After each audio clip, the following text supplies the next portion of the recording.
Welcome to the Jill on Money Show. It's Thursday, June 5th, and we are here answering your financial questions. If you have one, all you need to do is go to our website, jillonmoney.com, click the Contact Us button, write us a note, and if you'd like to join us on the air live, you check the box. Mark will do everything else.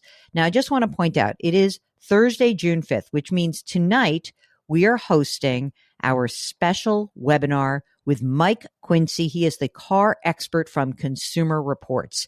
We are doing that at 7 Eastern Time. The only way you can participate is if you are a member of Jill on Money Live. And Mark says you have until 3 o'clock Eastern Time this afternoon, 3 Eastern, to sign up and subscribe to be a member of Jill on Money Live, where you'll have access to this webinar tonight, as well as 3 more throughout the year. You'll have the entire back catalog of all of the other webinars we've done and bonus audio and video content, and it'll cost you $45 for the next 12 months. So check it out. We'd love for you to join us. I have so many questions for Mike. I'm excited. And I know that all of you guys who are participating, you come armed with questions. We'll answer them in real time. Okay, so got the business done. Let's go to our listener. It is Sam who joins us from the Midwest. Hello, Sam. How are you? Good morning, Jill. Good morning, Mark. Doing wonderful. How about you? Great. What's going on? How can we help you out? Well, Jill, I'm calling because, and first of all, thanks for having me on. Of course. I am calling because I got your book last year, read your book, and The Great Money Reset, and I'm about ready to do a reset. Exciting. 24 years with my current company, and looking to make a change, go to a different side of technology, different company, different customer challenges. But the biggest thing I've had to calculate when doing negotiations was I'm an active pension employee in the private sector, and where I'm moving does not have a pension. Okay, but you're definitely, but you're definitely doing this, right? Yes. Okay. The numbers more than work. Okay, great. How old are you, Sam? 45. Are you married? Are you partnered? Are you single? Married with 2 kids. How old are the kids? Kids are 13 and 11. Okay, 13 and 11. And does your spouse work? She does. Okay, great. For the new job, how much will you be earning? $340. Wow. Yep. Big shot. What about your spouse? How much does she earn? She makes about 80. Okay, so you got these kids, you got these jobs. You're calling because you have this active pension question, but should we just drill through everything else and then go back to the pension? Let's do that. So how much money have you guys saved in retirement so far? So a couple different categories there. I got it all broken down. So retirement 401ks, about 1.6 million with my wife and mine combined. Okay, and that's the money that has not yet been taxed. No, that's about 60% of that combined is pre-tax, and about 40% about that is Roth. Oh, wow, that's great. Okay. Yeah, we switched as soon as the companies allowed that. We made the switch on that. My wife's was a little bit later than mine was, but yeah, we switched as soon as we could. That's great. I mean, it's good because you're young, and so obviously, and you're making a lot of money now. So this is very impressive. Okay, let's just call it about $1 million pre-tax, and then we'll say 600 in Roth. Yeah. Okay, let's continue. What else do you have? So we have Roth IRAs, and all of that's been converted because I learned about pro rata from you a couple of years ago and cleaned that up. Those Roth IRAs are just over 400,000. Wow. God, you got a lot of money. Okay, keep going. 529s, 170. Combined. Yep. Okay. And HSA. Wait a second. Private or public, do you think, for the kids? Public. Okay, HSAs. HSA 55. Okay. And are you using that, or are you just kind of banking that and letting? Okay, got it. Yep. Keep going. And then we have I don't know I can't remember what it's called on the Fidelity site. It's called a charitable self-directed. I opened that I think last year, the year before, after listening to one of your calls. Okay. So you've got a charitable, Fidelity charitable account. How much is Yep. in there? That's 10 grand right now, and I'll probably do that, fund that every 2 or 3 years, just do like a lump sum. Okay. And then we have brokerage, 650, Wow. All at Fidelity. all at Fidelity. Yes, And you're managing it yourself. yes. Okay. Cash on hand, bank account kind of stuff. Cash on hand is about 50,000, 50 Hmm. to 60, give or take. And how about your house? House is values about 850. Hmm. We've got 159,000 remained on the mortgage. It's a 275. We took out a 15-year back in 2014, 2015. Okay. And this is a house you want to stay in. At least till the kids are done with everything. Yeah, so Okay. probably 10 years Okay. ish. Yeah. Okay. Do you have any other properties? No. Okay. Does that cover what we got in terms of the balance sheet? What you got, what you own, what you owe? Yep, pretty much. Okay. And I'm Fantastic. sure I've heard people call Ion and talk about their numbers like, oh yeah, you're gonna get hate mail. We started off 24 years ago making 50, and I had a commission job with a partial salary. We banked that commission. Hmm. Everything we've calculated was always off the salary. So, and we save. We live below our means. Hmm. So Big no invest. hate. So in other words, no hate mail gang. I mean, you Right. make a lot of money. You guys make a lot of money together, so that's fair, right? You Yep. know, I get that, which is amazing. So you've built a beautiful net worth. So tell us about what you're thinking about in terms of the pension. I presume there's a lot of options at this There point. are. Like what are, so first of all, when you are, so you're 45 now, do you have to wait for a certain period of time before the pension kicks in? So I have options there. You can take a lump sum when you leave, or you can leave it, and then you can pick which time period you want to elect to take that, and it will continue to grow. It Hmm. looks to be about 2% for each one of those options if you let it grow longer. What's the lump sum right now? 251. 251 grand. Yep. Just Yep. out of curiosity, Sam, do you know how much you guys spend right now with the kids? I know they're teenagers, lots of expenses, but let's just all in. Do you know what you, not what you save, but your real spending? Yeah, we do a monthly budget. So we spend anywhere from 8 to 10,000 a month, Hmm. depending on activities or things that have to get paid for in that Okay. particular month. When you're taking this new job, this $340,000 a year job, thank you very much. Do you feel like this is a job where you're going to have some longevity? Do you have you guys had, you and your wife had conversations about like what you think about in turn? I mean, presumably you need to kind of hang in there for 10 years while you get your kids through high school and into college. Beyond that, then you'd be 55. What do you think about your actual retirement date? Yep, that great question. I've been thinking about that a lot based on, again, on that book that I was reading last year. Mm-hmm. Um, this was a hard decision. I've been thinking about this particular company, this opportunity. I've been talking to them since like November of last year, Hmm. and it was a hard decision. And looking for at least 10 years. I looked at it as like, what do I want to do for the next 15 years? Okay. But 55 would be the earliest, and that's all based on that brokerage account. I'm just buying years from, I'll call it 59. Okay. But I mean, at this point, just, to put it bluntly, you've got, let's call it $2.7 million dollars that you've built up, between your, I'm not even including the HSAs, nothing Mhm. else, but just you got so we have 2.6. Some of it hasn't been taxed yet. So Yep. even if I take that out, let's just pretend I take the tax liability out of your million, and your million's not really a million. It's more like 800. Okay, fine. So, but you've got a lot of money, like $2.4 million dollars or so. And that's going to grow. And presumably you're going to keep adding money each year for the next 10 years, right? Yep. You'll put money in your own retirement account.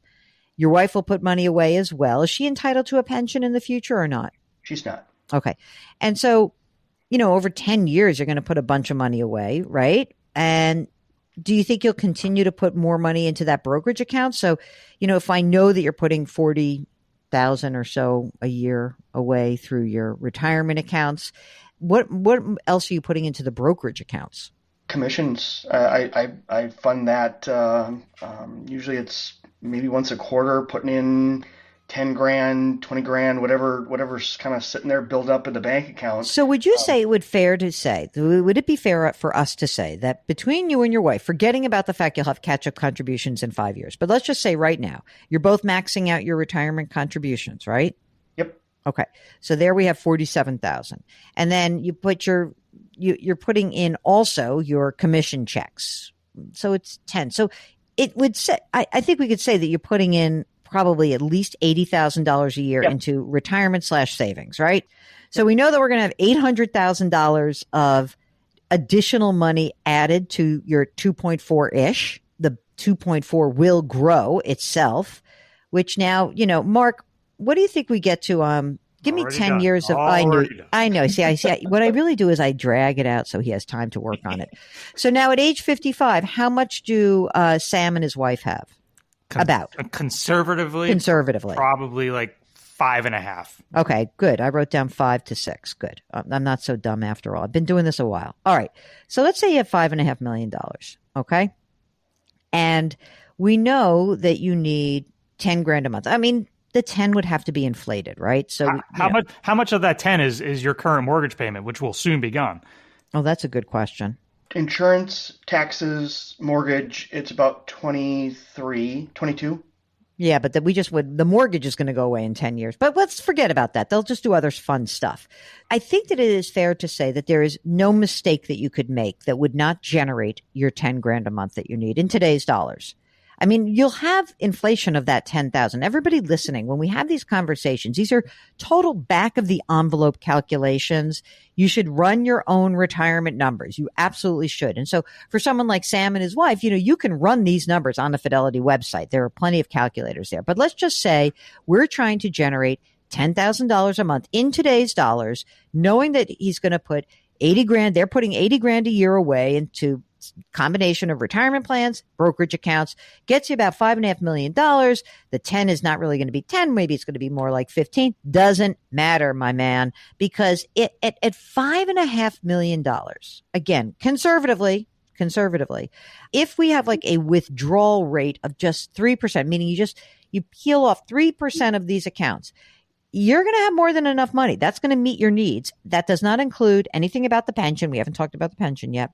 That does not include future Social Security, which you will be entitled to at some point down the line. You're in great shape. There's no reason that there should be any worry. I'm not sure that what I've just done in that quick analysis informs us on the pension. And I'll tell you why, because you're kind of in great shape either way. So let me ask you a couple of questions. This is a private pension. Do we trust the company? Do we trust that they will fund this pension and be able to make the promised benefits? Nothing to this point would give me any pause thinking that would be a no. So I right now, yes. Okay. Nothing would say that's going to change. How important to you or to your wife would it be for us to have some form of consistent income for you? What do you think? It would make me feel better not knowing what Social Security looks like in 15 years. Okay. And I'm not even going to take it then. That's the last thing I plan on taking. So I plan on 70 to Social Security, but who knows what that looks like in. Right. Maybe it's a 20% reduction of what you think you're going to get. Okay. I get you. The $250 today cash out that would go into an IRA rollover account would not change your life. Okay. It would not. Yeah. So what you gain by the lump sum, the cash out, it's your money.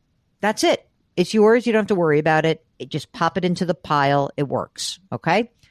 Now, if you said, be nice to have some money coming in, tell me what happens at, your age 55, you're done. Fine.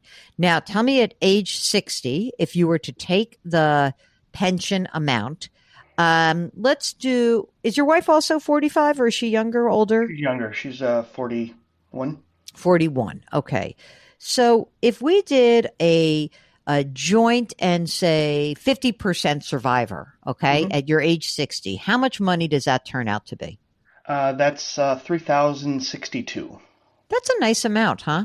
Yep. And like I said, it grows about 2% for every one of those options. So the next option is 62 and then 65. 2% is not great. Sometimes there's a better incentive, you know? Hey, Mark, what do you think about taking a joint and 50% just to have a little stream of income? Let's just pretend he works for 5 years. He's at 55. He's got $5.5 million, but they have no more income, but they have plenty of money to draw from. Maybe even this is a good thing because maybe you'll be able to invoke the rule of 55 from your company, or your wife will be able to do the same. You might be able to pull some money out, start paying tax on it. All of this is good news. But at age 60, the $3,000 a month is not a bad little stream of income. So, Mark, what do you think about that? Yeah, I made my decision like 10 minutes ago. I mean, because they're in such good financial shape. I know $250,000, it's a nice chunk of money, but these guys don't really need it right now. And I was just playing with the numbers, and I was looking at the age 65 pension option. Which was how much? He gave it to us, so the audience does not know this. With the 50% survivorship, it's $4,400. Okay. Now, if you take the $250,000 and you let it grow for 20 years, which would, bring them to 65, and then you did like a 3% withdrawal, it's about $2,000 a month. So I'm taking the pension just because they're in great financial shape right now. They don't really need the money right now.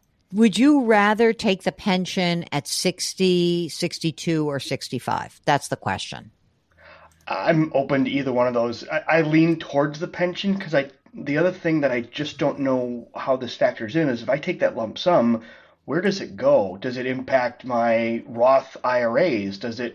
What tax implications? Those are things that I was hoping you would say, yeah, you don't want to do that because you've already cleaned up what could have been a problem with pro rata.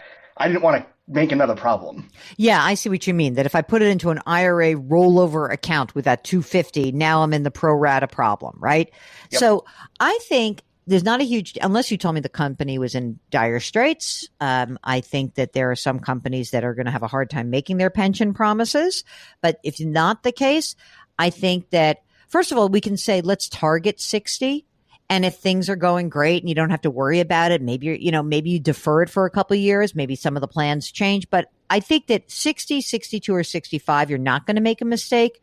Again, some of this is your emotions. If you and your wife feel like, we're 55 and 51 years old, and we're now going to go to have much less income. We really want to start the pension, the pension stream today.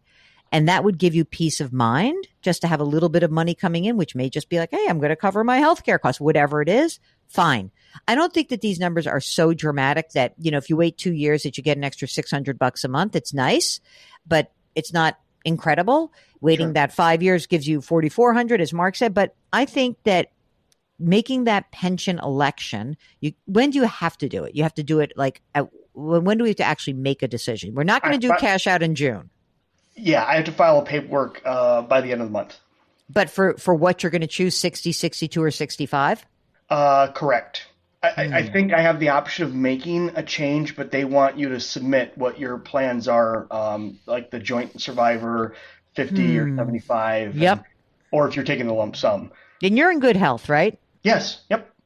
All right. So all right, here's our vote. Our vote is back of the envelope calculation. You say, no, thank you for your cash out. We're going to pull the trigger at age 65 for that that's almost $4,500 a month at age 65. You got nothing to worry about. And you move on from there. Like, you have the ability to make this choice. A lot of people don't. I get it. And by the way, just FYI, at age 65, the difference between 50% survivor and 75% survivor is only $300. Right. Well, I would do 50% though. Yeah. I mean, I think I would just do 50% because it's not worth it. Yeah. No. So how do you feel about this, man? It fits in with what I was thinking you were going to say, and this was more looking for confirmation. To me, the lump sum didn't make sense, but unless you gave me some, well, no, these are the 3 reasons why you would absolutely do that I'm not thinking about. This is kind of what I was hoping for. Then you win, and you got your you've got your documents in place, estate documents, and all that fun stuff. Great. I think that you're in wonderful shape, Sam, and I'm so glad that you were able to use the Great Money Reset to help you make a decision. That makes me so happy. And thanks for the plug, man. I always appreciate a little plug. And let us know how things turn out in the new gig. I'll be very interested to hear from you how you're navigating the new job. So stay in touch, okay? Will do. Thank you very much. Thank you, Mark. Thank you, Jill. Have a great summer. Yeah, you too. Wow, what a great story, huh, Mark? Just put all that money away.